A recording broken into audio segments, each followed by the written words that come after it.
Hello and welcome to the first day of the ALM Summit. You are here in the implementation track.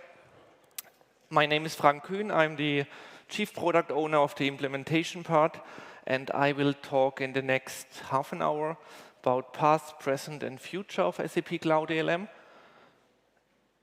Before I get started, maybe, well, the crowd disappeared a little bit from before. Maybe you can raise your hand for those who use Cloud ALM already. Oh, it's quite good. And those who still use Solution Manager. Oh, there's still some hands up. That's good. Good or bad, let's see. Okay, so let's get started. And I want to start with where do we come from the past. And basically, we started our journey in 2000, so it's still a quite young product. And as Søren mentioned also before, main focus at that point in time was public cloud. So we really started with what you needed there, starting with project task management, that we were able to utilize best practice content. And first year, we already reached around 250 customers. So in the year after, we extended the functionality to get completeness in regards to test management, deployment management, and then again, we doubled our number of customers to around about 800. 1 year later, well, we started with an announcement for Tricentis for test automation. Well, we had the year before already test automation with S/4HANA Public Cloud. This is now then for the private cloud and other solutions that you can do also test automation there. And then, well, you saw after in the third year, we already had to, well, refactor certain things. We had to split up requirement and feature to become two different objects. We ended up with two different microservices. And then in the year after, again, we doubled and even tripled our numbers of tenants. And there it was finally also the Tricentis integration was released. And we added more and more functionality. One, for example, was also that we included the SAP readiness check for S4, or for all the products we have the readiness check for, directly into the Cloud ALM tenant of the customer, that you can do also follow-up activities directly in our projects. And then the year after, in 2024, so last year, well, it was mainly about the whole tool chain, and this is still a high important topic. You heard it from Søren, the whole RISE story, how we bring our customers from ECC to S4 is still priority topic. So in that year, we built integration to LeanIX to help them with the landscape discovery. We brought the integration with Signavio to the market to synchronize processes from them to us. The whole RISE methodology topic we supported in the project management area with quality gates. And end of the year, again, we doubled the numbers. But now let's have a look to this year. So what did we deliver really in this year? And there, well, first highlight was in April. Again, doubling numbers of tenants. So we reached 10,000 customers, or 10,000 customer tenants in April this year.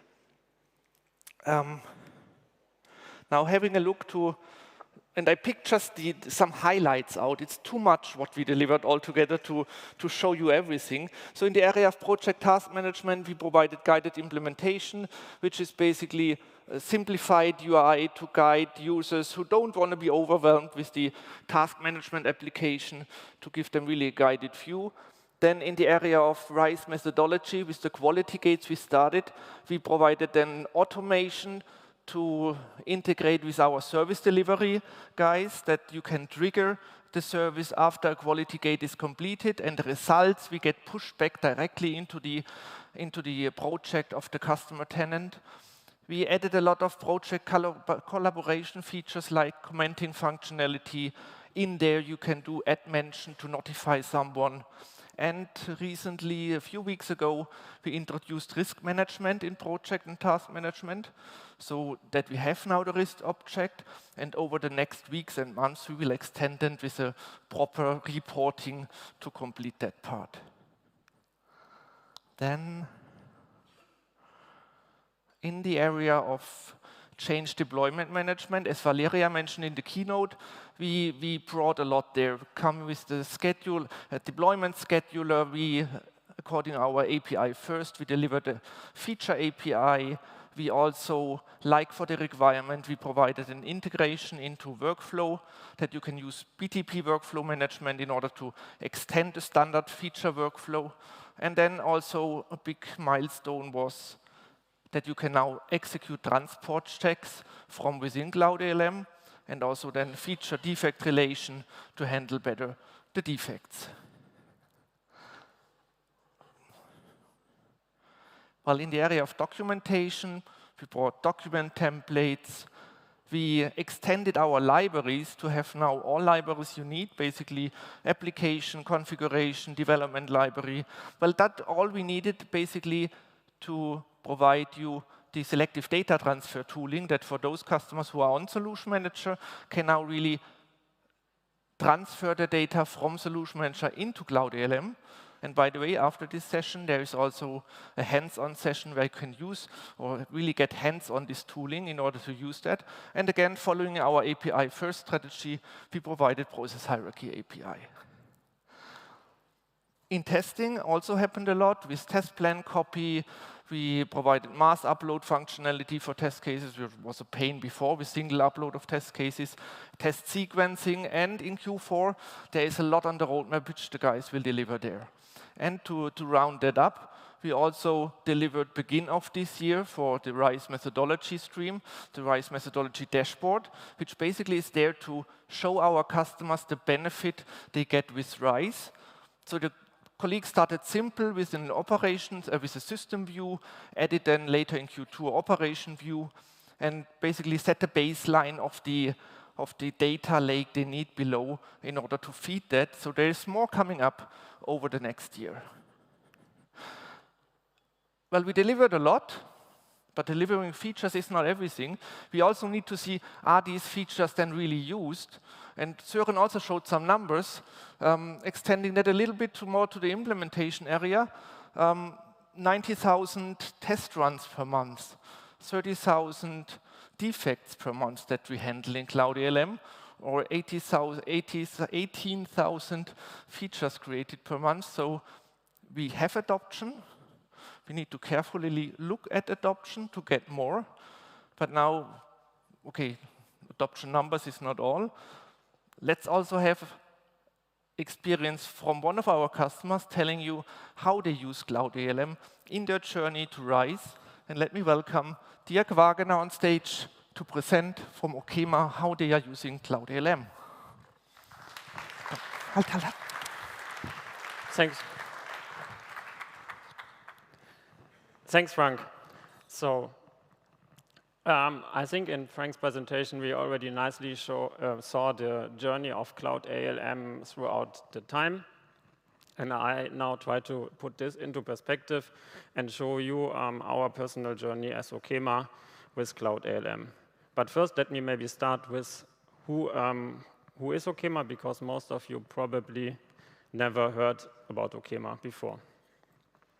Okema is a family-owned business that does chemical distribution all over Europe. It has a very long tradition of more than 100 years and belongs to the top 10 chemical distribution companies within Europe. With this also comes quite a legacy. We are operating our ECC systems already since more than 10 years, but we also have quite some other ERP systems within the Okema group. That's why a couple of years ago, the Okema board decided to create the so-called Vision 2027. And one of the main objectives of this vision was to create one harmonized ERP system for the whole Okema group.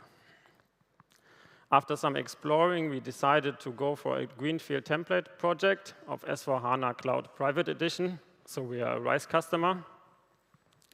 And we create a template to replace our ECC system and then to roll out this template into the other countries where Okema is active. So after the project aim was set and the project implementation partner, which you see also on the slide, Bearing Point, was chosen, our next task was to choose the project tool. Also here we kind of started on a green field, because from our ECC past, we didn't really have a tool in place. We only used our solution manager very rarely, and it didn't really fit our needs. So at this point in time when we started the project, it was in October 2022, it was still the major tool to do such a big transformation project. Another option would have been to go for a third-party tool or to go with Cloud ALM, which was a quite new tool. As I already said, we were not really enthusiastic about going for Solution Manager for a couple of reasons. First, it would have come with quite significant operations costs, as we need to operate it in the ECS environment. We didn't have much experience, and we didn't have any big legacy that we needed to take over from the solution manager anyways. On top, the very ancient user experience didn't really fit our project approach, where we said, okay, we clearly go for S/4HANA Private Cloud with a Fiori first approach. And then Cloud ALM came quite early as one of the potential tools onto the table. From our perspective, it has three major advantages. The first advantage is it's free and it gets better over time. A second big advantage, also from the end and key user perspective, was that it has the same look and feel as it's using the Fiori technology as an S/4HANA system. So it was already an easy start for them to get used to Fiori, which they didn't know before, as they only used an ECC system. At the beginning of the project, there was some initial pushback from the implementation partner, which is also quite understandable. Again, the tool was quite new. There was not many best practices on the market at this point in time.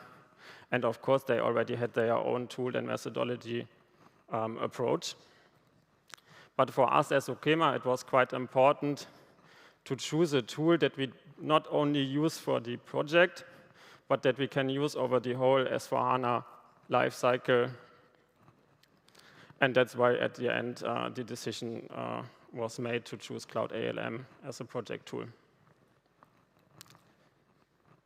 Now I try to put in perspective on how our project went in the different phases, which were the main activities in such a big implementation project. Again, it was a greenfield implementation from an S/4HANA based on best practices. And which functionality in Cloud ALM we used at what point in time. The good thing was, when you start such a big project, you don't need all the functionality at the beginning. So instead of buzzing ourselves with the question, is Cloud ALM ready, and looking at all the potential features that at that point in time were maybe not there, we try to focus on, okay, what do we need for the project? How can Cloud ALM already support the project and our activities? And that's what I try to illustrate here a bit on the slide. So in October 22, when we were in the prepare phase of our project, after the initial setup of the tool and onboarding some users, we quickly started using task management. And as we already heard in the sessions before, there is a lot of pre-delivered content, so we followed the Activate methodology. So we had all the tasks from the Activate roadmap into Cloud ALM. And then the first milestone of the project was kind of like to prepare the fit to standard workshops on our sandbox system. For the fit to standard workshops, we needed to have processes. We did some process authoring for the processes that were not yet covered by best practices. And we got first in touch with some analytical functionalities of Cloud ALM. Then in the explore phase, we really executed our fit to standard workshops. So we showed the solution processes to the key users. We documented the workshops results initially as notes, later as documents. And from these documents, we then created the requirements. We find the requirements. In parallel, our business department worked heavily in Signavio to create custom solution processes. And we were one of the first customers to use the integration solution from SAP Consulting at that point in time to integrate Signavio with Cloud ALM. And then we started to prepare the CDM, so the change and deployment management, that we also used in our project. So at this point, the project moved from the sandbox system to the development system. We started to create first features. We deployed transports of copies to our quality system. We invested more into monitoring as first issues on the system came up. So there was performance issues, there were first dumps. And in this point in time, health monitoring came in quite handy. And also integration monitoring was set up.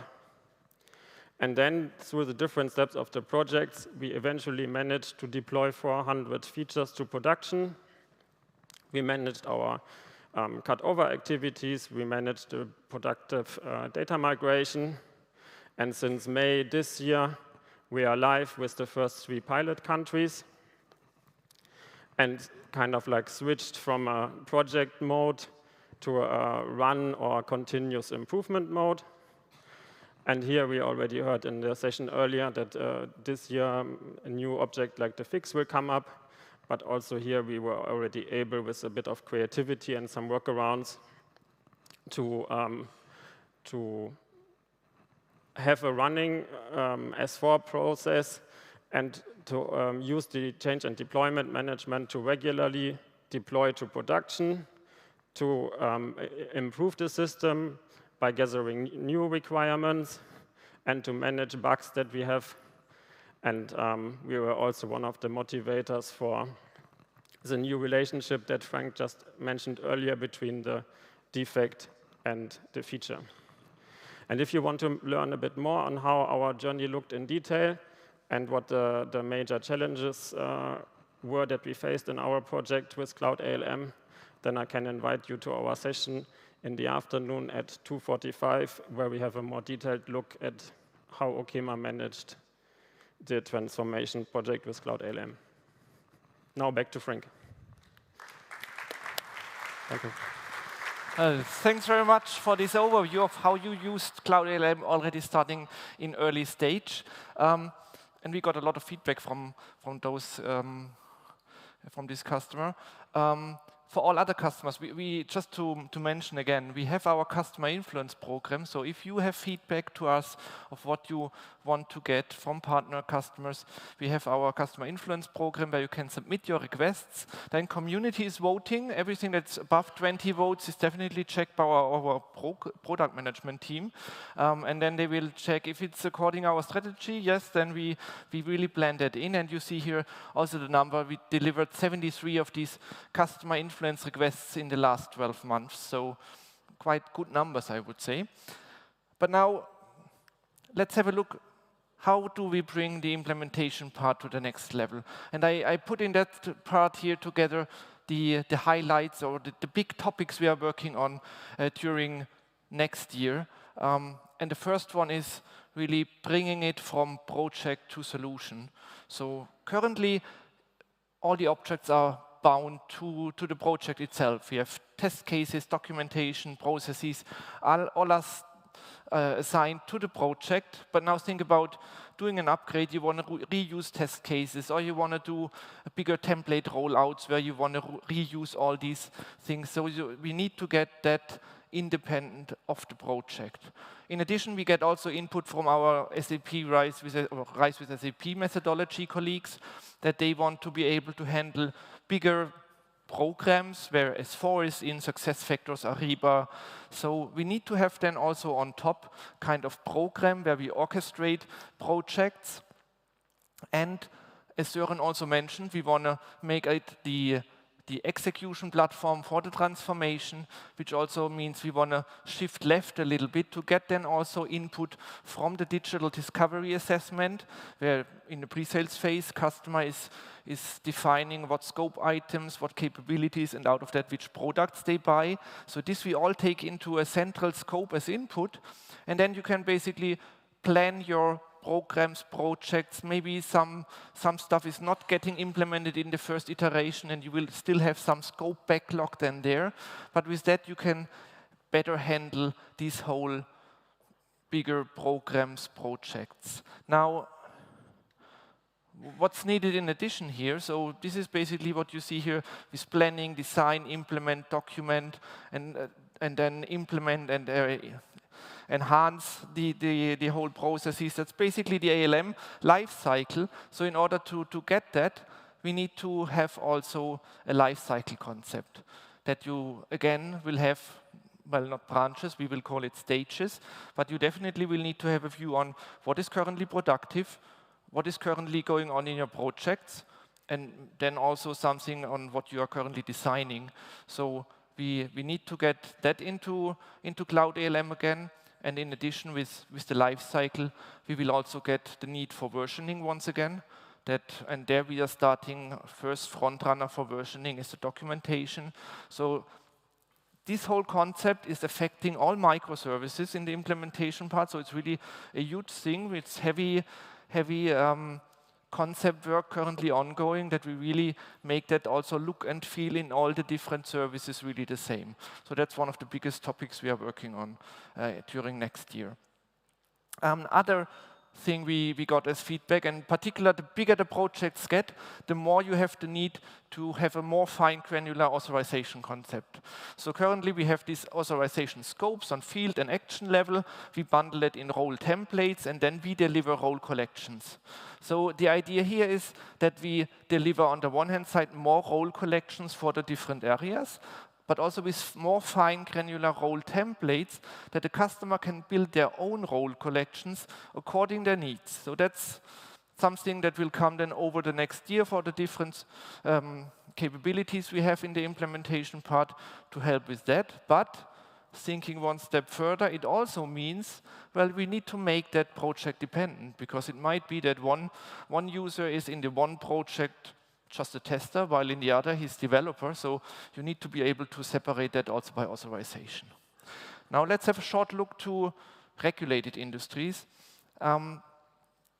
First one, and this is not only helping the regulated industries, this is helping every customer. We will provide preview information, which means in the What's New portal, we will provide already, and currently it's planned for 2 weeks upfront, something getting set productive. You will see it already in the What's New portal with a preview label, by that helping you to see what's coming next. And in addition, we are working on a concept for so-called preview tenant, which a customer can buy in addition. And in this preview tenant, they would get the features that are getting delivered in 2 weeks already in that tenant. This is in concept, and for the preview information and preview tenant, we have here also an influencing session from Lisa and Nicola. It's on Wednesday at 3:55. So if you're interested in that topic, please join them, and really you can actively shape here the future. Versioning I already mentioned. Important for regulated industries. Documentation is the first area which will provide versioning. And then what's also ongoing in this regard is on project quality dashboard. It's not about the quality of what you build, it's the quality of the project, where we can then check consistencies between, well, requirement, user story, features, that everything is set in the right status. So there we have a how is it called? Usability feedback station. Unfortunately, they are already booked because there was a pre-booking needed or pre-registration. And as Sören said, well, these are really, they are already booked beforehand. So, but we have it already there, actively getting feedback from you. And last to mention, the RISE with SAP methodology dashboard. As said, they set the the base layer with this RISE data platform, delivered first dashboards during this year, and they will go forward extended to really landscape view, project view, executive view, and also then providing peer group comparison, benchmarking, and also going more in the direction of custom code to point the customer to those areas where they can improve and really showing then the full benefit of RISE. And then when in a customer discussion, normally the topic that comes up is about change and deployment management. Well, Valeria was on stage in the keynote before. Basically, this is her roadmap. She already presented, so I will skip that. But anyway, I would not have talked about that because we have so many other roadmaps in all the different areas. I would just ask you, for those areas where you are interested in, just go into the expert sessions and get the details directly there. So the link here is just pointing you to the agenda here that you can put that together. Now, there's one more thing I did not talk about yet. And at the end, it's about AI. So somehow it has to come up. And as Sören said, we don't have a dedicated AI track or dedicated AI session, because basically in all capabilities we build in AI functionalities. So this is the goals what we have for business AI in Cloud ALM. And we see us here for the implementation part more on the left side. We want to really accelerate and optimize the implementation of the projects. With the unlock your ALM insights, you can think about, well, doing, based on all the information we have in Cloud ALM, doing risk analysis for your project. But you can also think about here for the speed up Cloud ALM configuration. So if you implement something, why not taking care also with the help of AI that after the implementation you also directly get the monitoring configured for that. So a lot we can do in that area, and we want to do that basically in a 3-step approach. So the first one is really providing AI capability, providing AI use cases for the individual capabilities with embedded AI. So we are using LLM models. In the operations part, they also use classical AI with some algorithms they use there. Next is then conversational ALM with the help of Joule that you can really talk to our Cloud ALM. And finally, coming to autonomous ALM with the help of agents. And we are already quite far in that. So for the individual capabilities, we have an AI-assisted requirement generation. Tomorrow in the keynote of Michael, I will show a live demo on that one. This is already in our test environment and hopefully getting released in the next weeks. But we have also other things already in the pipeline, particularly in the document area. Well, LLMs can help a lot. They can do summarizations. They can generate automatically documentation. They can do on-demand translation of documentation. Also in the test area, we are working on generating manual test cases with the help of AI. And then looking forward, it will also go in a direction of that we can generate out-of-requirement user stories with the help of, well, all the information SAP has with the documentation, knowledge bases, Joule for consultant. We can put all that together to also provide the user story generation. Well, for the conversational ALM, well, first what you need to have is you need to get Joule or Joule for SAP Cloud ALM enabled so that you can use Joule within Cloud ALM. This is on the roadmap, hopefully released in Q4. And out of that, with the help of Joule, you saw already a demo in the keynote. There will be another demo tomorrow in the keynote where Carsten will show AI-assisted reporting. And this works for both. This works for implementation and operation. And this will be as soon as Joule is available, also this use case will already be released. Now, autonomous ALM, I still have only the agent there because it's hard to explain that on that slide. So we put one slide together, a little bit complex, but at least I want to give you a glimpse on which direction we are heading there. So have a look to the left side where we have all these inputs from, well, you can put their meeting transcripts from your fit to standard workshops. We have documentation available for the processes. We know the process content we are talking about. So think about use cases where you can say, okay, you did the fit to standard workshop, you added a transcript there, and then just ask Joule and say, hey, for this process, write me down all the requirements that we discussed. And it can take then all this information, mix it also up with the SAP knowledge base that we have below, and write these requirements. So based on an agent, that's one thing. Then once the requirements are there, we can have another agent who's checking according clean core if certain requirements need an approval, because normally you want to say, you want to make it in a way that when you modify something, then it's not clean core anymore in a certain way. This definitely needs to have an approval, so we can build agents who check that one. Once requirements are approved, then the next step would be having agents which can generate the user stories out of that. And so you can think forward in then going into testing, or also in the area of reporting, really coming to a more autonomous ALM, supporting really the project team members in all areas. So that's really the vision we are heading to. If you would have asked me 1 year before, I would not have been convinced that this is working. But with the progress we have in the last months, really, I would say that's a realistic way to go. I'm already over time, so let me take that as a call to action. So for those who do not have a Cloud ALM tenant yet, please get one. It's quite simple. So the link behind that one is really the description how to get your own tenant. There were some solution manager customers in here as well. So there my ask would be, please execute the SAP readiness check for SAP Cloud ALM. It gives you insights on what you currently use in Solution Manager. It also gives you then hints on what you can use in Cloud ALM for that. And you help also us that we get an understanding of what you are using in Solution Manager today. So this is really a win-win situation if you execute that. And finally, if you have Cloud ALM but do not use it yet, really give it a try, have a look. We shipped a lot of new features in this year, so it's really worth to have a look. And maybe have a look again if you did that before and it was not sufficient. And finally, let me close up with really take this move to Cloud ALM also as an opportunity to rethink your ALM process, really to simplify it.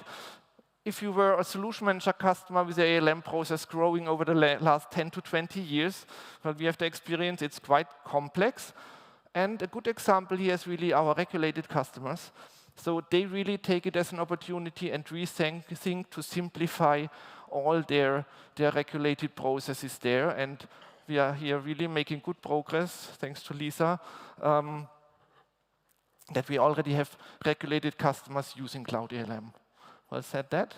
I'm at the end. Thank you. And if you have questions, I will be around here over the next 3 days.